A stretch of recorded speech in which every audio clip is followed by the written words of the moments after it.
Matthew concluded his high school career with a weighted GPA of 101.30. Please now welcome Matthew.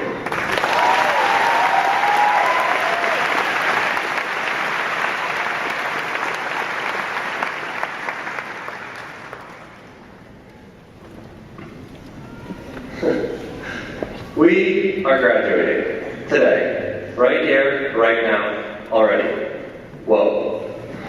All of us here are done with high school, and we ask ourselves, why did we put up with all the time-consuming homework, the sometimes boring lectures, stressful tests, sleep-depriving social drama, and whitewashed walls that look like a mental asylum, and everything else unpleasant about high school? Because the parents forced us to? Or because the law requires we attend school? Well, yes and yes. But the real reason is that high school has been preparing us for our future. A future where we will all be going off to college, joining the military, starting a career, pledging our service, or whatever other cool activities we do to occupy our time. And after our time at Panas, we are all better equipped to deal with our futures. Yes, Panas has equipped us with the necessary education and knowledge and whatnot, but it has also equipped us with so much more. Think back 4+ years about how some situations you had to go through. Like how you handled stress, your interaction with adults or other people, your organizational skills, or how you spoke, or your character, how you were perceived, both in public and in front of the mirror, how artistic or musical you were, how well you connected the pen and paper, or how much trust you've ever held in another person, or that person in you. Now, compare that time to today.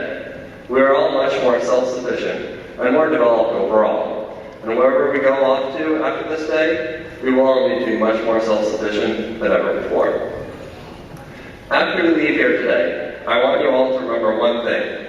Do what you're good at. School's my thing. I know how to absorb facts and learn theories, how to take tests and get good grades. However, academics aren't everything. They're pretty important, I won't lie. But maybe sports are your thing, or community service, or extreme compassion for others, or maybe art or music no one else could even begin to try to create. My advice to you all is to figure out where you excel and go for it. Then, even though you're good at it, work to make yourself ever better. In my past, I myself did not always know what I was good at. In elementary school, I always wanted to be more like the cool athletic kids. Throwing balls, catching balls, and sprinting fast were basically the requirements for popularity in elementary school. Yet I had zero hand-eye coordination then, and I still don't. I couldn't sprint, and I was absolutely terrible at backyard sports like football and kickball. And my hobbies were things like board games and Legos, which didn't exactly help me much athletically.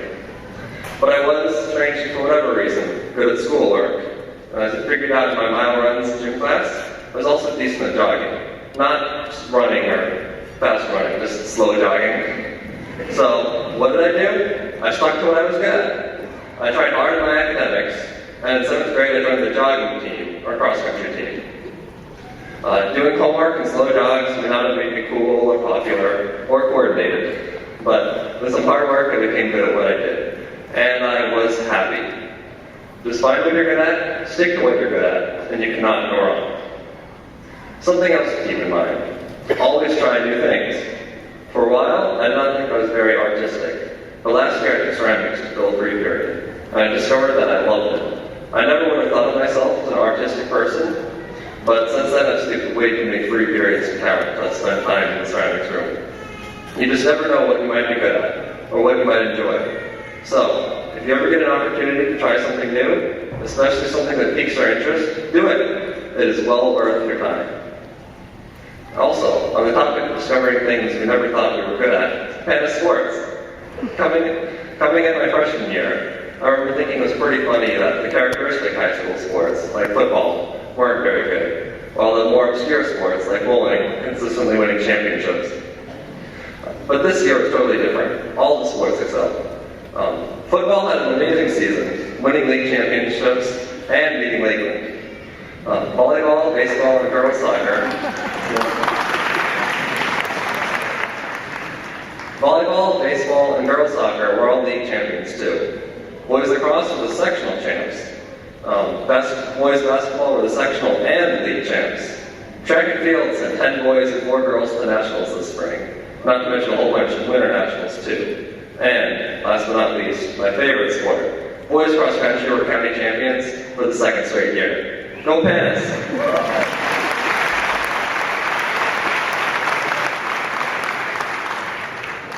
One more inspiring story I'd like to share about discovering your talents is that of Temple Grandin, a spokeswoman for the autistic community. We learned about her in AP Bible this year.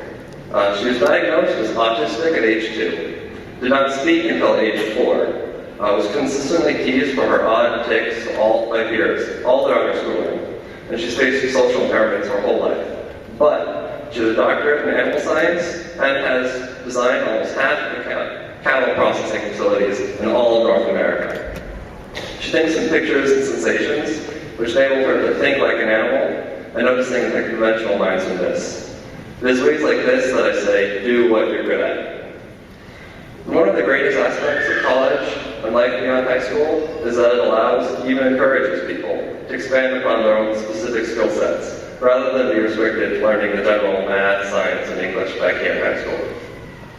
Whether you study political science or material science, theology or astrology, fine arts or physics, or if you become a carpenter or gardener, enter the military or create the dictionary, interpret the Psalms or become a model for all moms.